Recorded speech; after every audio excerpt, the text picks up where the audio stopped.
अगली सुबह जब पुष्कर उठा तो सबसे पहले उसने कपड़े पहने या नहाया नहीं, बल्कि स्टोरेज बॉक्स चेक किया।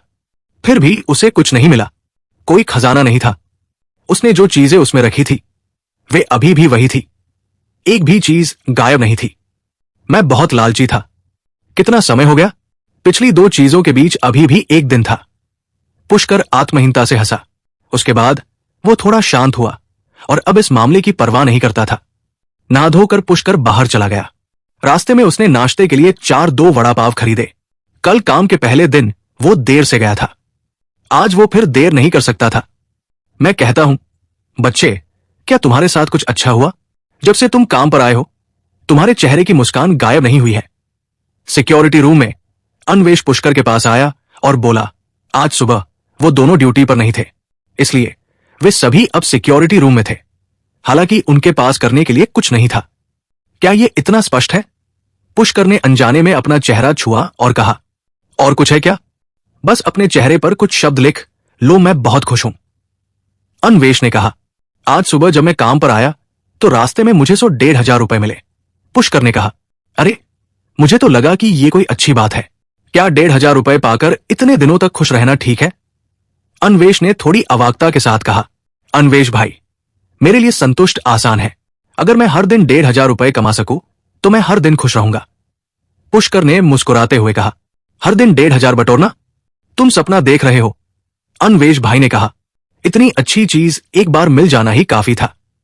पुष्कर तो हर रोज ऐसी चीज देखना चाहता था। यह वाकई कमाल की बात थी कि वो इसके बारे में सोच पाता था। सिक्योरिटी रूम में सुरक्षा प्रबंधक ने कहा। तभी सिक्योरिटी डिपार्टमेंट का मैनेजर आ पहुंचा।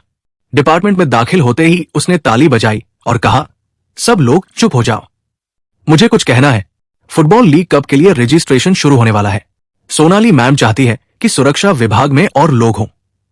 मुझे लगता है कि पुष्कर को छोड़कर जो अभी अभी शामिल हुए हैं सभी इस प्रतियोगिता से परिचित है। पुष्कर, आप अन्वेष से पूछ सकते हैं। मैं ज्यादा कुछ नहीं कहूंगा, लेकिन अगर कोई भाग लेना चाहता है तो आज दोपहर काम से छुट्टी मिलने से पहले मुझे बता देना। Football competition? पुष्कर थोड़ा उत्सुक था। वो काम पर आया था, उसे फुटबॉल कंपटीशन में भाग लेने की क्या जरूरत थी? छोटे पुष्कर, तुम नए हो इसलिए शायद तुम्हें पता ना हो। हमारी ये कंपनी गेम्स को बहुत महत्व देती है, इसलिए वे हर साल कुछ फुटबॉल प्रतियोगिताएं आयोजित करती है। ये आईवी कप फुटबॉल कंपटीशन है। प्रांत के सभी लोगों को सक्रिय रूप से भाग लेने के लिए लोगों को भेजना आवश्यक है। प्रतियोगिता में भाग लेने वाली टीमें प्रांत के अलग अलग निजी कंपनियों, राज्य के स्वामित्व वाले उद्योगपतियों और सार्वजनिक संस्थानों से आती है। वैसे भी इसमें काफी टीमें भाग ले रही हैं। प्रांत की एक बड़ी कंपनी होने के नाते हमारी कंपनी हर साल भाग लेने के लिए एक टीम भेजती है। हालांकि हम बस वहां मजे में शामिल होने के लिए हैं। हम कभी भी टॉप 16 में इंटर नहीं कर पाए हैं। अन्वेष ने समझाया। पुष्कर ने सिर हिलाकर इशारा किया कि वो समझ गया है। उसने मन ही मन आ भरी कि बड़ी कंपनी तो वाकई बड़ी कंपनी होती है। उनमें वाकई इतनी ताकत होती है कि वे लोगों को इस प्रतियोगिता में भेज सकें। उसने पहले भी कई कंपनियों में काम किया था, लेकिन उसने इसके बारे में कभी नहीं सुना था। तुम हमारी कंपनी की सिचुएशन भी जानते हो।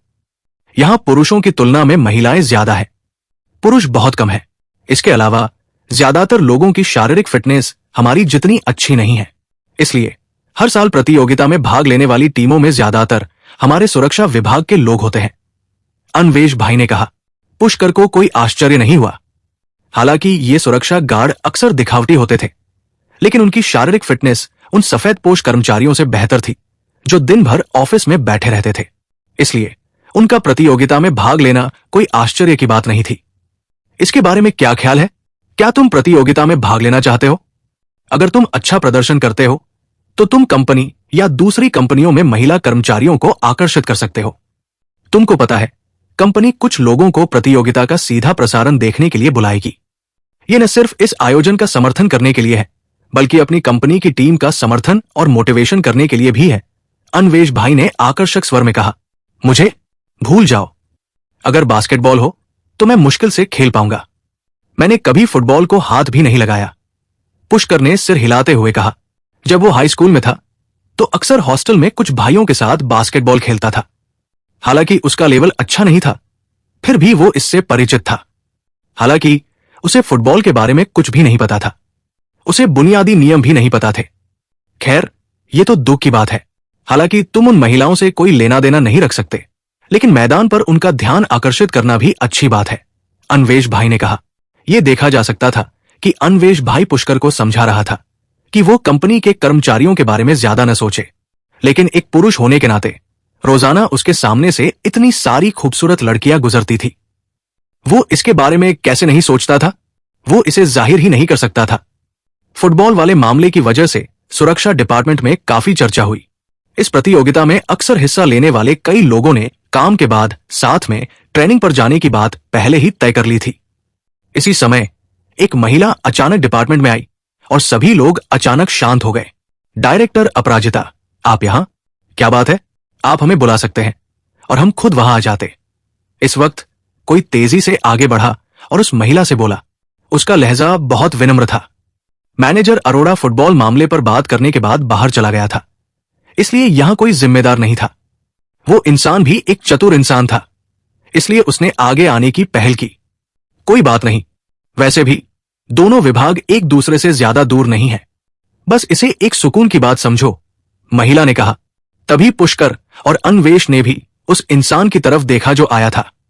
पुष्कर ने उसे एक नजर में पहचान लिया। ये वही थी जिसने कल उससे बात की थी, मानव संसाधन विभाग की अपराजिता। ऐसा लग रहा था कि वो भी एक सुपरवाइजर थी। अपराजिता की बात खत्म होने के बाद उसने ऑफिस की तरफ देखा। पुष्कर को देखते ही उसने सिर हिलाया और कहा, प्रेसिडेंट सोनाली को कुछ काम है और उन्हें कुछ देर के लिए बाहर जाना है। उन्हें आपकी तरफ से किसी ऐसे इंसान की जरूरत है जो उनके साथ रहे और उन्हें कुछ काम करने में मदद करे। ये कहते हुए उसने फिर भीड़ की तरफ देखा। सबने अपराजिता को उत्सुकता भरी नजरों से देखा। जाहिर है वे सब जाना चाहते थे। ऐसे मौके कम ही मिलते थे। न सिर्फ वे खूबसूरत मैनेजर के साथ अकेले रह सकते थे, बल्कि बॉस के सामने अपनी छाप भी छोड़ सकते थे। स्वाभाविक रूप से कोई भी इसे छोड़ना नहीं चाहता था। जब कोई खुद को सिफारिश करने से खुद को नहीं रोक सका, तो अपराजिता ने पुष्कर की ओर देखा और कहा, पुष्कर, आप जाइए। क्या आप गाड़ी चलाना जानते हैं? अचानक सबकी नजरें पुष्कर पर टिक गई।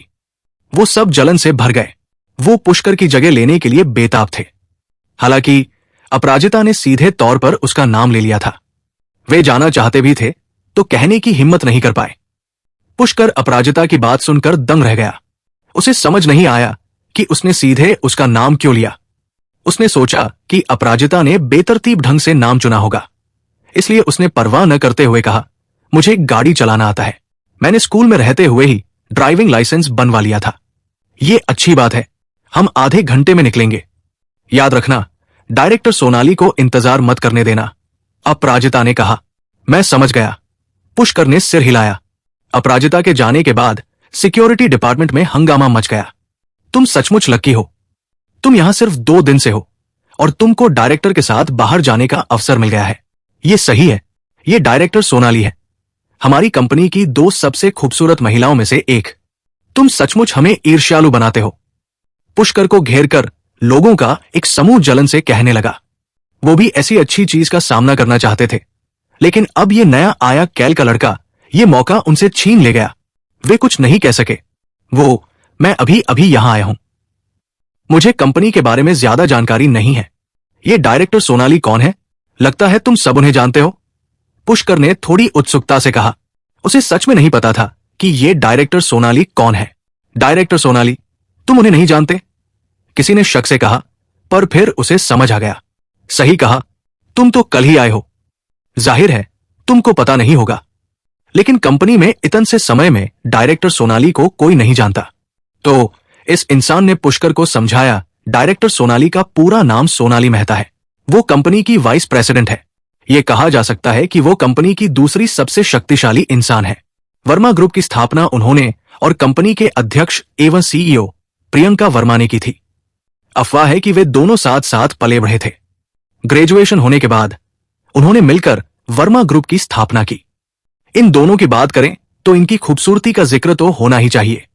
वर्मा ग्रुप में महिलाओं की बड़ी संख्या होने के कारण कई खूबसूरत महिलाएं हैं। पुष्कर ने भी इसे देखा है।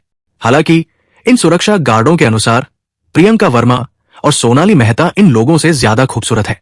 दोनों परी जैसी आकृतियां हैं, लेकिन उनके स्वभाव अलग है। पुष्कर की पिछली सिचुएशन में सुरक्षा गार्ड को निकाल दिया गया था, क्योंकि जब उसने प्रियंका वर्मा को देखा तो उसकी आंखें बहुत घमंडी थी। इससे यह देखा जा सकता है कि प्रियंका वर्मा की सुंदरता सच में उत्कृष्ट है। बेशक यह भी देखा जा सकता है कि प्रियंका वर्मा का एटीट्यूड भी देखा गया। यही वजह थी कि पुष्कर के मिशन से सभी जलन कर रहे थे। सोनाली मेहता एक खूबसूरत और हाई पोजीशन अधिकारी थी। उनके सामने अपनी छाप छोड़ना कौन नहीं चाहेगा। पुष्कर मेरे भाई, ये एक चांस है, इसका अच्छे से इस्तेमाल करना और अच्छा प्रदर्शन करना। अन्वेष ने पुष्कर के कंधे पर थपथपाते हुए उत्साहपूर्वक कहा। पुष्कर ने मजाकिया मुस्कान के साथ कहा, अन्वेष भाई, मैं तो बस एक सिक्योरिटी गार्ड हूं।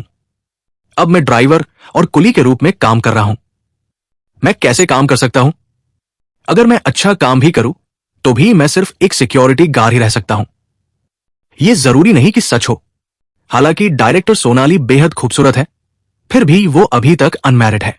कंपनी के सभी पुरुष कर्मचारी मन ही मन सोच रहे हैं कि इस खूबसूरत महिला को कैसे रिझाया जाए।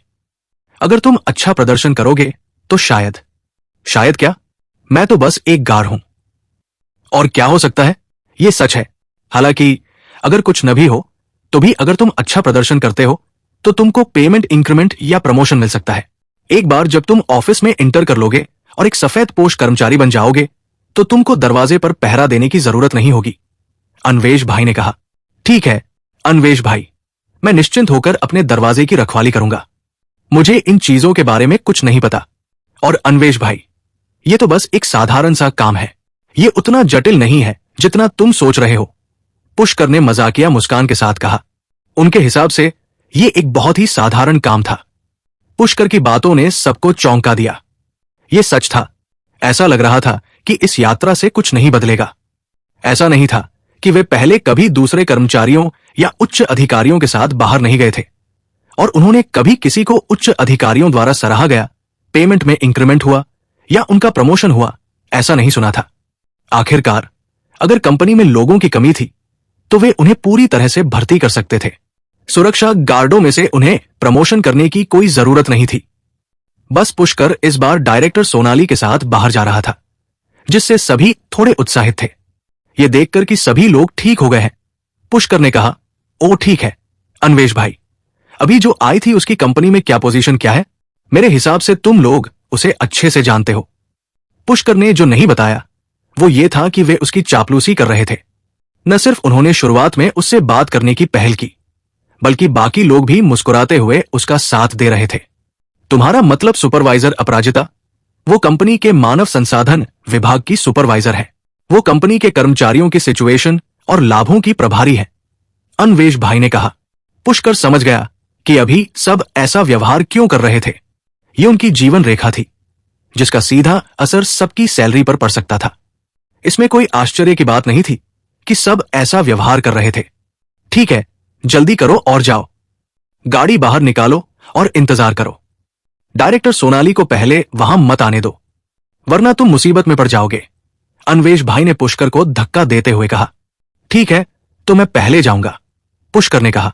उसके बाद पुष्कर डायरेक्टर सोनाली की कार चलाने गैराज में गया। अपराजिता ने उसे कार की चाबियां पहले ही दे दी थी। कंपनी की इमारत के एंट्री पॉइंट पर कार पहुंचाने के बाद पुष्कर निश्चिंत होकर कार में इंतजार करने लगा। सच कहूं तो पुष्कर अभी भी थोड़ा घबराया हुआ था।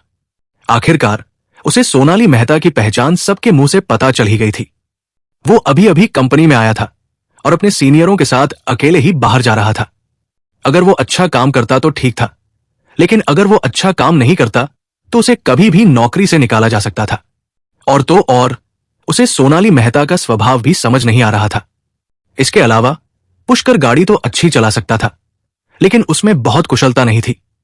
हाई स्कूल में ड्राइविंग लाइसेंस मिलने के बाद उसे गाड़ी चलाने के ज्यादा मौके नहीं मिले। ग्रेजुएशन होने के बाद उसके पास अपनी कार खरीदने के लिए पैसे नहीं थे, इसलिए नेचुरली उसे गाड़ी चलाने का मौका नहीं मिला। इसलिए उसे ठीक ठाक ड्राइवर कहा जा सकता था। अगर मुझे पता होता तो मैं कहता कि मुझे गाड़ी चलानी नहीं आती, पुष्कर ने मन ही मन सोचा। उसे बाहर आकर पछतावा हुआ। अगर उसने ये काम अच्छे से किया तो कोई इनाम नहीं मिलता। अगर उसने बुरा काम किया तो डायरेक्टर पर उसकी बुरी छाप पड़ेगी और उसे अपनी नौकरी गंवाने का खतरा होगा। जाहिर है ये कोई बहुत किफायती काम नहीं था। हालांकि पछताने का कोई फायदा नहीं था। अब पछताने पर भी बहुत देर हो चुकी थी। वो बस खुद को संभाल सकता था और ये काम कर सकता था। पुष्कर अपनी कल्पनाओं को उड़ान दे ही रहा था कि अचानक शीशे के 3 बार खटखटाने की आवाज आई। पुष्कर चौंक गया और उसने जल्दी से कार की खिड़की की तरफ देखा। उसने देखा कि बाहर एक इंसान खड़ा था जिसे वो जानता भी नहीं था। वो एक खूबसूरत लड़की थी। उसने देखा कि उस लड़की की आंखें साफ थी, घुंघराले पलकें झपक रही थी, जो बेहद आकर्षक थी।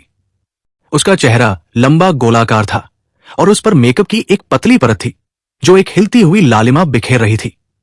उसकी छोटी और खूबसूरत नाक और हल्के से घुंघराले लाल होंठ थे जो दूसरों को यह एहसास दिला रहे थे कि उसकी मालकिन एक बहुत ही आकर्षक सुंदरी है। पुष्कर उसकी ओर आकर्षित हो गया। वो उससे नजर ही नहीं हटा पा रहा था। उसने यूनिवर्सिटी में कई खूबसूरत लड़कियां देखी थी, लेकिन उसके सामने वाली जितनी खूबसूरत लड़की उसने पहले कभी नहीं देखी थी। काम के बाद भी उसने कई लड़कियां देखी थी, लेकिन उनमें से कोई भी उसकी बराबरी नहीं कर सकती थी। हालांकि यह खूबसूरत लड़की शायद बुरे मूड में थी, क्योंकि वो कार में बैठी हुई पुष्कर को देख रही थी। बाहर खड़ी खूबसूरत महिला के चेहरे पर नाखुशी का भाव देखकर पुष्कर ने तुरंत प्रतिक्रिया दी। यही तो वो है जिसका वो इंतजार कर रहा था। पुष्कर ने जल्दी से कार का दरवाजा खोला, फिर संकोच से पूछा, आप डायरेक्टर सोनाली? ये सही है, मैं हूं। सोनाली मेहता ने शांति से कहा, फिर दंग रह गई। उसने पुष्कर की तरफ देखा और कहा, ये तुम हो? हां, मैं ही हूं।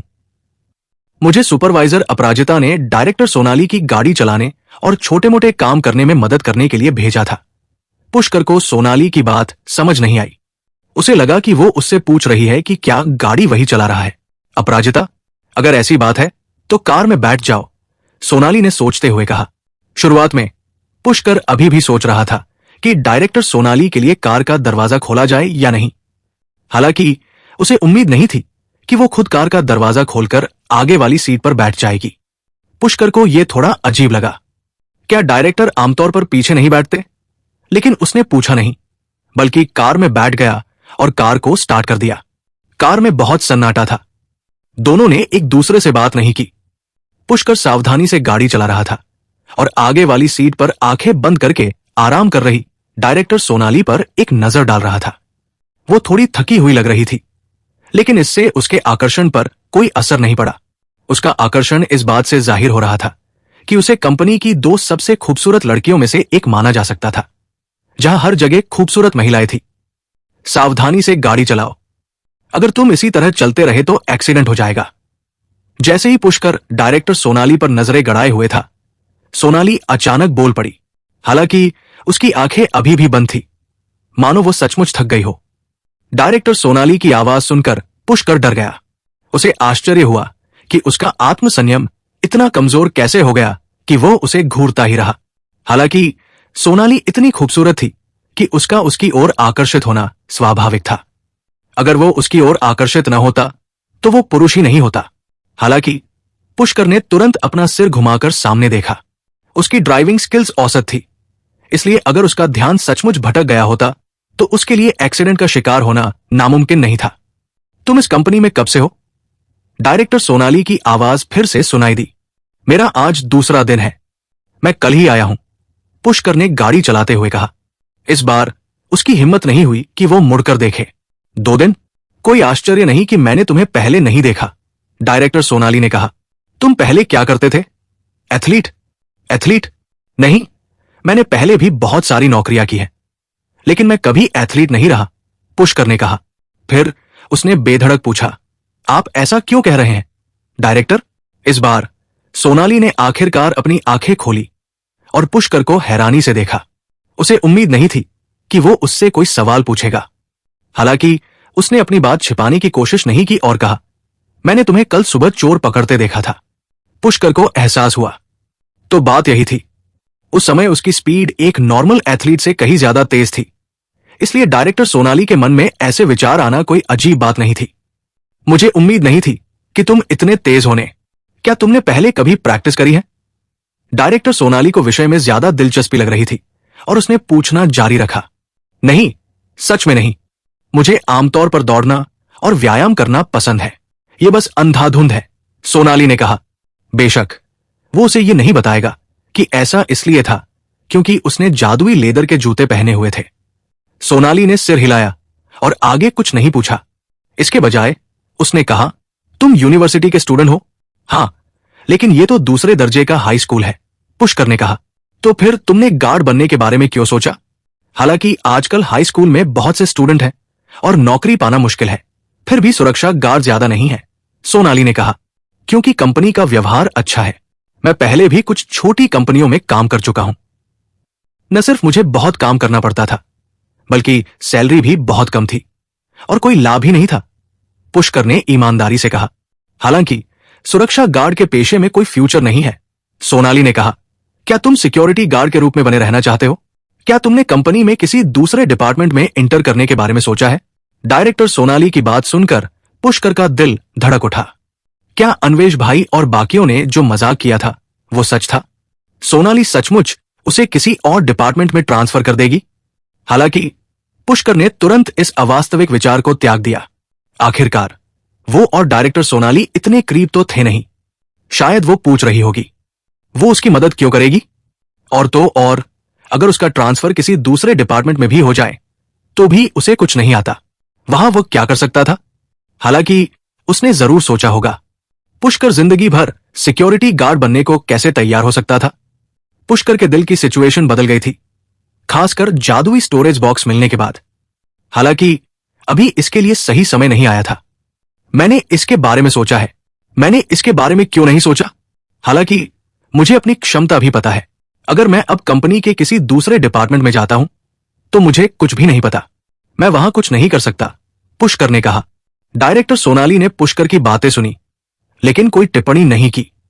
उसने फिर से अपनी आंखें बंद कर ली और कार फिर से शांत हो गई। डायरेक्टर, हम यहां हैं। गंतव्य पर पहुंचने के बाद पुष्कर ने देखा कि डायरेक्टर सोनाली ने कोई जवाब नहीं दिया, इसलिए उसे धीरे से पुकारना पड़ा। किसे पता था कि सोनाली ने ऐसे उबासी ली जैसे अभी अभी जागी हो। वो किसी छोटी बच्ची की तरह मुंह बनाए और आंखें मलते हुए खड़ी थी। पुष्कर द्वारा उसकी नींद में खलल डालने से वो बहुत असंतुष्ट लग रही थी। हालांकि जल्द ही सोनाली की हरकतें थम सी गई, क्योंकि उसे एहसास हुआ कि वो घर या ऑफिस में नहीं, बल्कि एक कार में है। और भी खास बात यह थी कि कार में एक लड़का था, एक मर्द। इस एहसास से सोनाली को अचानक शर्मिंदगी महसूस हुई। उसने मन ही मन खुद को दोषी ठहराया। वो इतनी लापरवाह कैसे हो सकती है? कार में अजनबियों के सामने, खासकर तब जब बाजू की सीट पर कोई लड़का हो, किसी अनजान इंसान के सामने वो सचमुच सो गई। उसे पता भी नहीं चला कि नींद में उसके मुंह से लार टपक रही थी या वो बोल रही थी। अगर उसने ऐसा किया होता तो कितनी शर्मिंदगी होती। पुष्कर अभी अभी डायरेक्टर के व्यवहार से आकर्षित हुआ था। पहले सोनाली बहुत आकर्षक थी। जब वो अभी अभी उठी थी तो उसकी आंखें नींद से भरी थी और वो मुंह बनाकर आंखें मल रही थी। ये उसके पहले के शांत और सक्षम रूप से बिल्कुल मेल नहीं खा रहा था। ये अंतर और भी आकर्षक था। शायद उसे लगा कि पुष्कर की नजरें कुछ ज्यादा ही तेज थी। सोनाली का चेहरा असल में एक अप्राकृतिक लाल रंग से रंगा हुआ था। फिर उसने अपना सिर उठाया और पुष्कर को घूरा। इस तीखी नजर ने पुष्कर को भी शांत कर दिया। उसने थोड़ा चापलूसी से अपना सिर घुमाया और कार से बाहर निकलने के लिए दरवाजा खोला। सोनाली ने दरवाजा खोलकर बाहर निकलने से पहले कार में खुद को शांत किया। उसके बाद मानो कुछ हुआ ही न हो, वो आगे चल दी। हालांकि जब उसने पुष्कर को देखा तो उसके हाव भाव थोड़े अस्वाभाविक थे, लेकिन उसने कुछ और नहीं कहा। पुष्कर को खुश होना चाहिए कि आज उसने जिस इंसान को देखा वो डायरेक्टर सोनाली थी, सीईओ प्रियंका नहीं, वरना उसे तुरंत नौकरी छोड़नी पड़ सकती थी। प्रमोशन के लिए नहीं, बल्कि नौकरी से निकाले जाने के लिए। आखिरकार पिछली बार सिक्योरिटी गार्ड ने प्रियंका वर्मा को जिस तरह से देखा था वो उतना जबरदस्त नहीं था जितना पुष्कर ने आज सोनाली मेहता को देखा। पुष्कर आज कई बार रंगे हाथों पकड़ा गया। शुक्र है डायरेक्टर सोनाली का स्वभाव प्रियंका वर्मा जैसा नहीं था, इसलिए वो काम जारी रख सका। डायरेक्टर, आप यहां हैं। जब पुष्कर डायरेक्टर सोनाली के पीछे पीछे फैक्ट्री में पहुंचा तो फैक्ट्री का मुखिया पहले से ही इंतजार कर रहा था। एक मोटे अधेड़ उम्र के आदमी ने डायरेक्टर सोनाली को कार से उतरते देखा और जल्दी से उसका अभिवादन किया। हाँ, सोनाली ने बस सिर हिलाया और आगे चल पड़ी। पुष्कर अभी भी उसके पीछे पीछे चल रहा था। हालात कैसे हैं? डायरेक्टर सोनाली ने चलते हुए पूछा। पुष्कर के सामने अब उसका चेहरा पहले जैसा शर्मिला नहीं था, बल्कि वो एक पेशेवर लग रही थी। मोटा अधेड़ आदमी सोनाली से परिचित लग रहा था। डायरेक्टर सोनाली का सवाल सुनकर उसने झट से कहा, कंपनी का ऑर्डर मिलने के बाद मैंने सभी प्रोडक्शन प्रक्रियाओं की जांच और जरूरतों को मजबूत करने के लिए किसी को नियुक्त किया है। हालांकि मुझे कोई गंभीर प्रॉब्लम नहीं मिली। मोटे अधेड़ आदमी की बातें सुनकर डायरेक्टर सोनाली के चेहरे पर कोई भाव नहीं आया। वो सीधे प्रोडक्शन वर्कशॉप की ओर चल पड़ी। वो यहां की सड़क से अच्छी तरह वाकिफ थी। जाहिर है वो यहां पहली बार नहीं आई थी। सोनाली हाल ही में बहुत परेशान थी। उनकी कंपनी का मेन बिजनेस ब्यूटी प्रोडक्ट्स था। उनकी और उनकी सबसे अच्छी दोस्त प्रियंका की योग्यता और उनके बैकग्राउंड की मदद से उन्होंने जिस वर्मा ग्रुप की स्थापना की वो बहुत अच्छी तरह विकसित हुआ। उन्होंने इस फील्ड में जल्द ही अपना नाम बना लिया। मुंबई में उनकी अच्छी पकड़ थी, दिल्ली में भी उनका नाम था और यहां तक कि देश में भी उनका कुछ प्रभाव था। हालांकि हाल ही में एक पॉपुलर फॉरेन ब्यूटी ब्रांड के दिल्ली में एंटर करने के बाद कई चीजें बदल गई।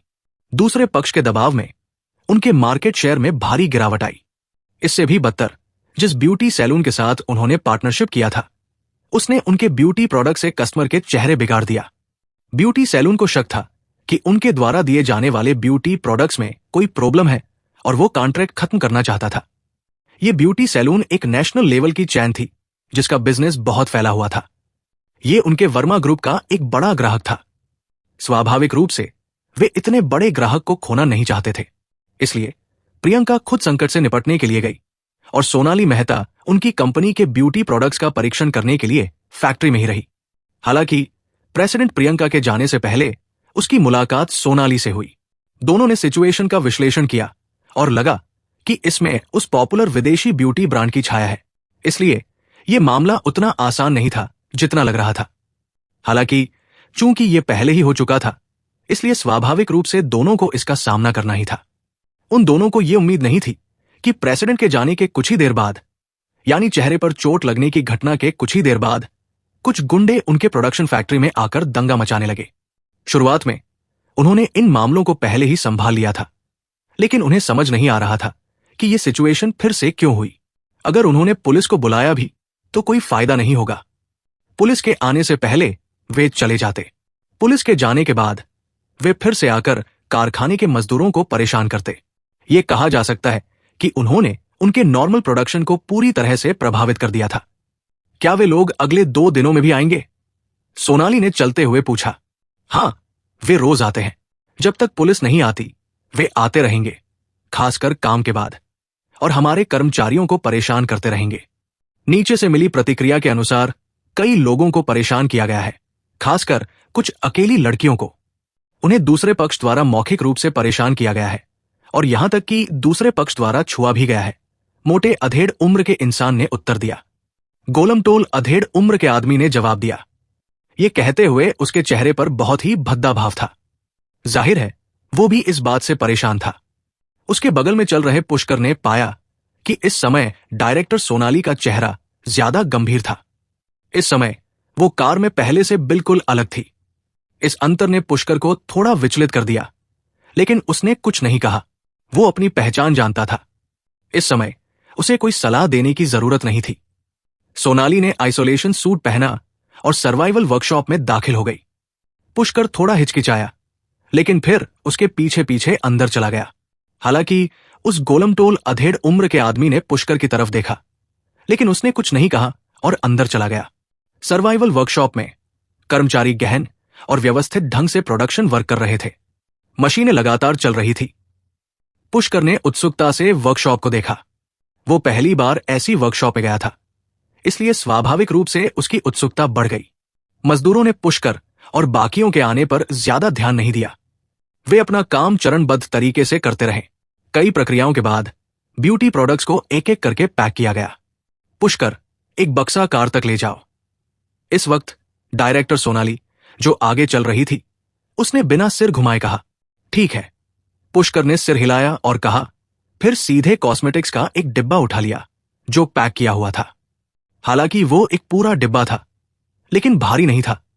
एक नॉर्मल इंसान को इसे उठाने में कोई दिक्कत नहीं होती और यह भी कि पुष्कर आमतौर पर वर्कआउट पर ध्यान देता था, इसलिए उनके लिए यह और भी आसान था। पुष्कर ने सामान हटा दिया था। यह देखकर सोनाली वहां और नहीं रुकना चाहती थी। वो मुड़ी और कारखाने से बाहर चली गई। बाहर पहुंचकर सोनाली ने अपने बगल में खड़े अधेड़ उम्र के इंसान से कहा, सुपरवाइजर नील, तुमको गुणवत्ता नियंत्रण को मजबूत करना याद रखना चाहिए। यह घटना हमारी वजह से हुई हो या नहीं, गुणवत्ता की समस्या को कभी नजरअंदाज नहीं किया जा सकता। यही हमारी मजबूती की नींव है। डायरेक्टर सोनाली, चिंता मत कीजिए। मैंने हमेशा अपने प्रोडक्ट्स की गुणवत्ता को बहुत इंपॉर्टेंस दिया है और मैंने इसे कभी नजरअंदाज नहीं किया। अगर आप मुझसे पूछें तो इस बार जो हुआ उसके लिए आप हमें दोष नहीं दे सकते। या तो ब्यूटी सैलून ने खुद किया या फिर वनीला बीन कॉस्मेटिक्स ने पर्दे के पीछे से किया। अब हम ही जिम्मेदारी ले रहे हैं।